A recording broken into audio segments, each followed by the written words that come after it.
Olá, bom dia!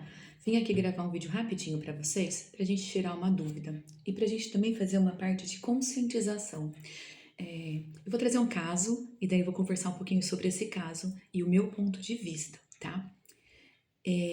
Uma criança que a professora está trabalhando com ela independência, autonomia, uma criança ateia, ela já tem condições de fazer várias atividades sem precisar de um apoio ali do lado o tempo todo, ela já tem essa autonomia. Em outros momentos, não, ela precisa de um apoio. Então, a professora definiu, junto com a escola, com a coordenação e a equipe escolar, quais os momentos ela ia precisar desse apoio e quais momentos ela ia fazer sozinha, para desenvolver justamente isso, autonomia e independência. Essa criança tem condições de. Porém, ela está sendo confrontada o tempo todo pela mãe. A mãe não aceita. A mãe quer que a criança fique com o profissional de apoio o tempo todo do lado dela. Mesmo depois de muitas explicações, a mãe não consegue entender que isso faz parte das estratégias que a professora está fazendo com a criança para que a criança avance, né? Para que a criança melhore, para que a criança tenha mais autonomia, mais independência, porque a criança já consegue. Montessori já fala que a gente não deve fazer para a criança aquilo que ela consegue fazer sozinho. Isso vale para as crianças típicas e atípicas. Então, essa mãezinha foi até o médico e pediu um relatório desse médico indicando que essa criança precisa ficar com esse profissional do lado dela o tempo todo. Vamos lá, quem está certo nessa situação? Quem que a gente deve ouvir? O médico, como eu falei em outro vídeo, ele orienta como deve agir com essa criança. E o professor, dentro da sala de aula, ele é a autoridade. É ele. Não que o médico saiba menos, ou o professor saiba mais, ou o médico sabe mais, o professor sabe menos. Não. São saberes diferentes. O médico, ele é especialista na área da saúde, enquanto o professor é especialista na área da educação. Os dois têm que trabalhar em conjunto. O relatório médico é muito importante para nos dar um norte, para a gente conhecer um pouquinho dessa criança. Porém, o professor que está com essa criança todo dia, ele conhece essa criança numa outra perspectiva, uma outra realidade. Enquanto o médico conhece essa criança, só ele, a criança e a mãe, ali no período curto, o professor passa 5 horas do seu dia com essa criança e ele vê toda a parte pedagógica e todo o potencial dessa criança. É claro que a gente leva em conta o que o médico diz. Isso não é, isso é incontestável, as orientações são seguidas. Porém, esses dois profissionais precisam se conversar. E quando a mãe fala assim, o médico mandou, tem que obedecer? Não, mãezinha, não tem.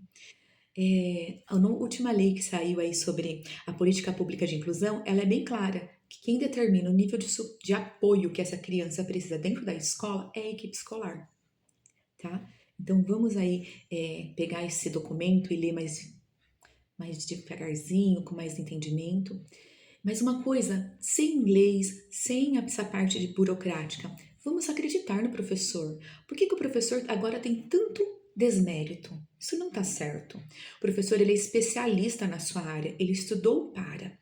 E ele conhece as crianças, ele conhece o seu trabalho, ele sabe, ele tem ali o preparo para falar o quanto essa criança precisa de apoio, em quais momentos ela precisa ou se ela não precisa em alguns momentos. Quando o professor fala, ela vai ter apoio nisso, nisso e nisso. O A, B, C, ela vai fazer sozinha? É porque ela já dá conta. E a gente tem que incentivar isso, que cada vez mais ela tenha autonomia e independência, que ela avance. E não ficar ali com uma babá o tempo todo do lado dela. Isso não é legal, isso não é funcional. E eu entendo a mãezinha também, porque é meu bebê, é o meu filhinho, vai para a escola, vai ficar sozinho, ninguém vai estar do lado, quem vai cuidar dela? Eu entendo a preocupação da mãe. Porém, mãezinha, a gente tem que ouvir a professora. Esse diálogo se faz fundamental e importante. Porque a professora, ela tá ali com o seu filho 5, 4 horas seguidas.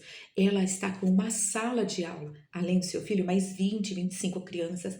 E dentro toda essa criança, toda essa observação que ela faz dentro dessa sala de aula, ela tem a capacidade de falar o quanto o seu filho precisa de apoio e quanto ele não precisa. É ela que vai falar se ele precisa da estagiária ou do profissional de apoio, como é que chama, como vocês chamam, né?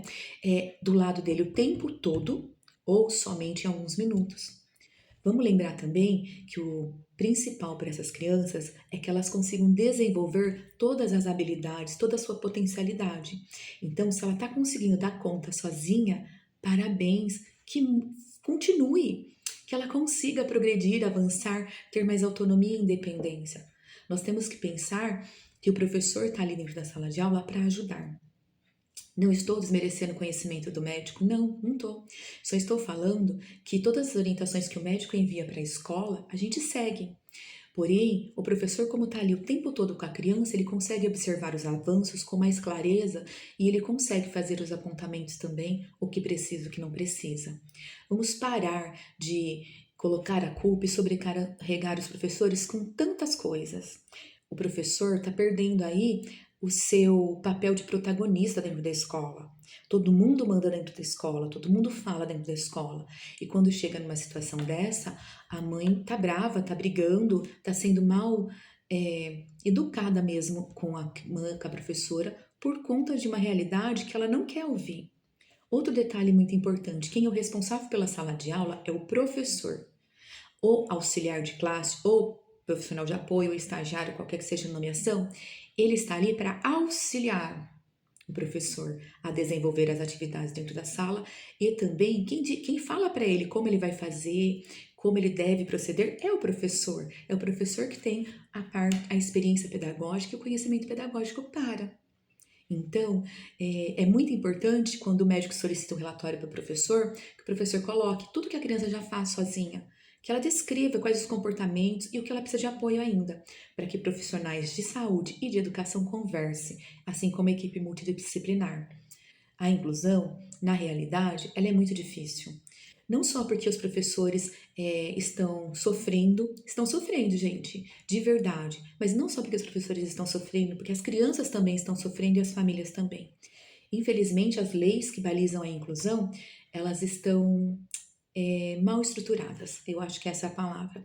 E o governo criou leis que colocou todas as crianças dentro da escola, mas ele não criou financiamento para que essas crianças tenham apoio ideal, um apoio real, materiais, o mínimo, tá? Então, assim que ele criou a lei, ele tinha que criar o financiamento também para isso. As crianças de educação especial, elas precisam de muitas coisas. Não só de um professor que ama e que está ali preparado para dar aula. Ela precisa de profissional de apoio, um profissional de apoio formado. Ela precisa de materiais diferenciados, ela precisa de equipamento. Então, vamos pensar um pouquinho aí que o professor ele está fazendo o melhor que ele pode. E a gente tem professores maravilhosos que fazem com excelência. Nesse caso, essa professora ela é maravilhosa, ela está fazendo com excelência. Ela está olhando para aquela criança com o olhar de que a criança é capaz, a criança consegue. Isso é inclusão, é permitir que a criança seja protagonista do seu desenvolvimento. E mãezinha, eu entendo todas as suas dores quando você tem toda a sua preocupação. Porém, dentro da escola, o professor tem o conhecimento para. E se você acha que não é suficiente, peça um relatório para o médico e peça um relatório para a professora. Que esses relatórios se conversem. Leve o relatório da professora para o médico. Porque o médico ele é balizado através de todo o seu estudo e seu conhecimento. E a professora dá aula através de todo o seu estudo e seu conhecimento. O médico sabe muito, tem saberes muito importantes na área da saúde. O professor sabe muito, tem saberes muito importantes e conhecimentos específicos na área da educação. Os dois têm que ser parceiros nisso e não ficar no meio de brigas. Isso não está fazendo bem para o professor, isso não está fazendo bem para a criança. Vamos refletir. É só uma reflexão que eu vou deixar hoje. Espero que vocês entendam o meu ponto de vista e essa reflexão e parem para pensar um pouquinho. O professor está se desdobrando, fazendo muito mais do que ele pode para conseguir dar conta de tudo. Enquanto os verdadeiros culpados, vamos dizer assim, que são os governos, né, que deveriam investir nessa área, não estão fazendo. É uma discussão longa, muita coisa aí pela frente.